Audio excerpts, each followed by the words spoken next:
And we begin this Christmas Eve morning with growing threats to U.S. national security and the biggest unknown coming from the wide-open southern border, with the current unprecedented surge of illegal migrants now averaging 10,000 people a day from more than 150 countries crossing into America illegally every day. Customs and Border Protection sources telling Fox News that for the fiscal year, which began on October 1st, more than 698,000 people have been encountered at the southern border, with more than 214,000 illegally crossing for the first 21 days of this month alone. The Border Patrol has released more than 386,000 migrants into the country, with notices to appear in court. Those court dates, by the way, are often 7 to 10 years later. They are asked to come back in 2031. Nearly 79,000 gotaways since October alone. These numbers, of course, do not account for the untold number of people who have evaded detection altogether and have disappeared into the country without a trace of who they are or what their intentions are. The border crisis has been ongoing since day one of the Biden administration, when Biden overturned the Trump-era border policies. Now, the president says he is sending his top officials to Mexico, including Secretary of State Anthony Blinken and Homeland Security Secretary Alejandro Mayorkas. They'll travel in the coming days to Mexico to meet with President Obrador to discuss, quote, border challenges, unquote. Here's House Homeland Security Chairman Mark Green with me here last weekend on his committee's hearing with FBI Director Christopher Wray on the number of people apprehended at the border who were actually on the U.S.'s terrorist watch list. I had Director Wray in front of my committee for our worldwide threats briefing, and he clearly said, you know, that the open border has created both an increased risk for his agents who are now hunting these individuals inside the United States and certainly an increased risk to the American people. And honestly, he expressed a real fear and worry about what's happening inside our country. 294 terrorist watch list folks since this president came to office. Compare that to only 11 during the entire Trump administration. Wow, big numbers. Joining me right now in this Sunday Morning Futures exclusive is Wisconsin Senator Ron Johnson, who sits on the Senate Homeland Security Committee. Senator, good to see you this morning. Merry Christmas to you. Good morning, Maria. Merry Christmas to you. Well, you've said that this is by far the most important issue this country faces today. Tell us why. Well, it is a clear and present danger to America. It's obvious. I mean, we're getting numb to the numbers. You laid out the case quite well in your opening, but 6 million people since the start of the Biden administration have come into this country illegally, and we don't know where they are. 1.7 are what they call known gotaways. That's a misnomer because we detected them, but we have no idea who they are. We don't know where they are either.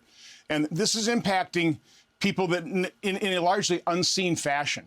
I want to really ask your listeners to consider, let's say you're Customs and Border Patrol agent on the border, and you're having to deal with, like on Monday, 14,509 migrants coming in.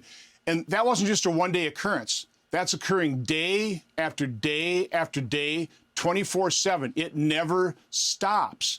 And so this is completely out of control. You have an administration, unfortunately, that just calls it a challenge. You know, the challenge we have in dealing with this administration is they caused the problem. They are the root cause. They want an open border. So I appreciate the fact that they're going down to Mexico to maybe try and do something about this, but that's like 3 years too late. Again, the horse is already out of the barn here. The implication this has for large and small communities. You hear Mayor Adams in New York saying it's going to destroy a city. 100,000 migrants, that's less than 2% of the 6 million. In small towns, for example, one in Wisconsin, a town of 15,000, they had over 400 children in their school system that are migrant. They don't speak even the same dialect as Spanish, so they have to hire additional interpreters. It's overwhelming law enforcement that also can't understand these individuals when they're making calls. So this is under the surface. It's unseen. It's unreported. The repercussions of this massive, unprecedented flow are going to be with us for years, probably decades. This is a disaster. Well, I don't understand why the administration does not see this as an urgency and a threat to national security. Why do you think that is? Well, right now, the only thing they see is a threat to Joe Biden's reelection, which is why they're trying to do something about it. You know, the other point I need to make here, Maria, this is so unprecedented. This is going to take unprecedented actions to fix it. The same old business as usual. Let's do a deal. You know, let's tweak the legislative language. It's not going to work when you have Customs and Border Patrol and law enforcement so overwhelmed by this process. You know, change the legislative language isn't going to work. We need to stop this flow. We need to show the world that we are going to secure our border. We're going to seal it. We have to do that because as long as there's a chance of being able to come in here, people will still come. And again, 14,509 people in one day alone, and that's during an average of 10, 11,000 a day. It's just overwhelming the system. It's just incredible, Senator. It really is. And I guess there's a population out there who want this. They want a new world order. They want to fundamentally change America. Yeah, they want global governance. They want no borders. They certainly want people coming into this country and probably destroy it. So that I guess we level the playing field to the rest of the world. So no, this is going to destroy our country. There's no other way of looking at this. And again, I'm not xenophobic. I'm not racist. I actually want a robust legal immigration system so people coming into this country can work and they can do it in the above ground economy, not the underground economy, not be exploited by the human traffickers, the sex traffickers. Look at the drug overdoses being caused by this. So terrible. Biden's open border policy is facilitating the multi-billion-dollar business model of some of the most evil people on the planet, and that threatens our homeland and national security. Well, you know, we spoke also with Cardinal Dolan about this, and, you know, he was very clear about immigration. He says, look, the church wants a safe and secure border. We're going to run some of his comments next weekend on this wide-open border because they were quite telling what the Cardinal feels. But I want to get your take on what we're giving the illegals that are coming in. There are lots of reporting out there that we issue them cell phones, in addition, obviously, to food stamps and housing. But why are we giving them cell phones? And do you know that to be true? You have to ask. I think that is true. You know, obviously, we're paying for their planes and plane and bus rides all over this country. We don't keep track of where they are. Again, is that the point of giving a cell phone? Is that the point of giving a cell phone, to track where they are? That's what I'm asking.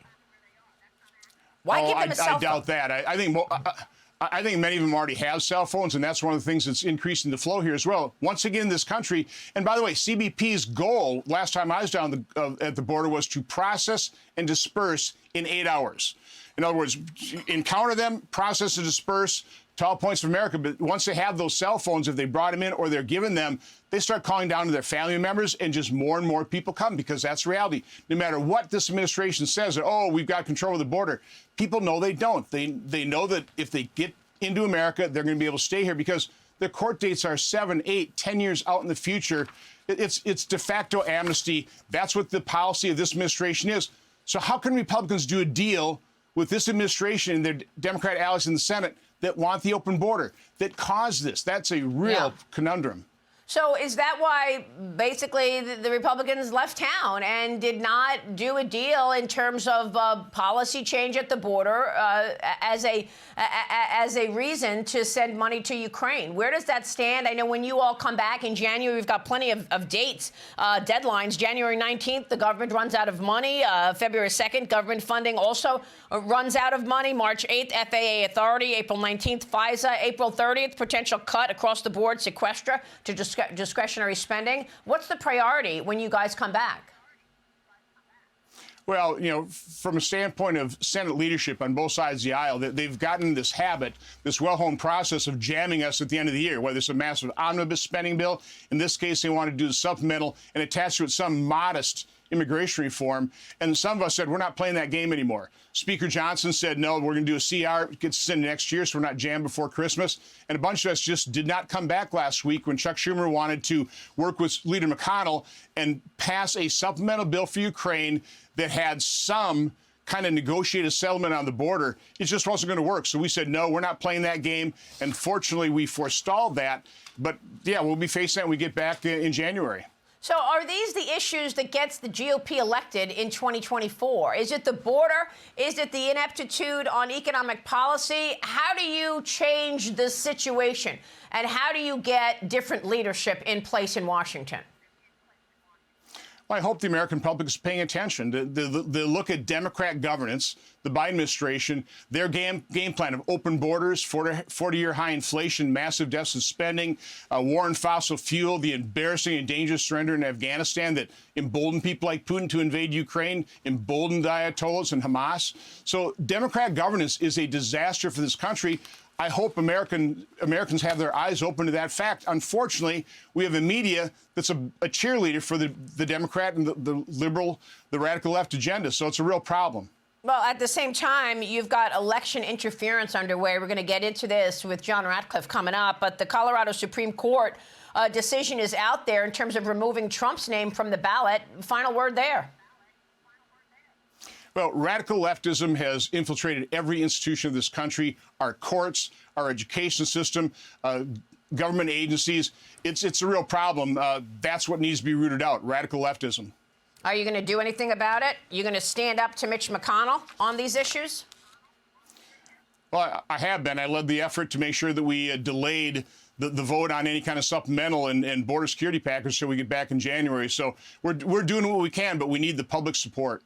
All right, Senator, we'll be watching. Have a very Merry Christmas. We so appreciate your time this morning.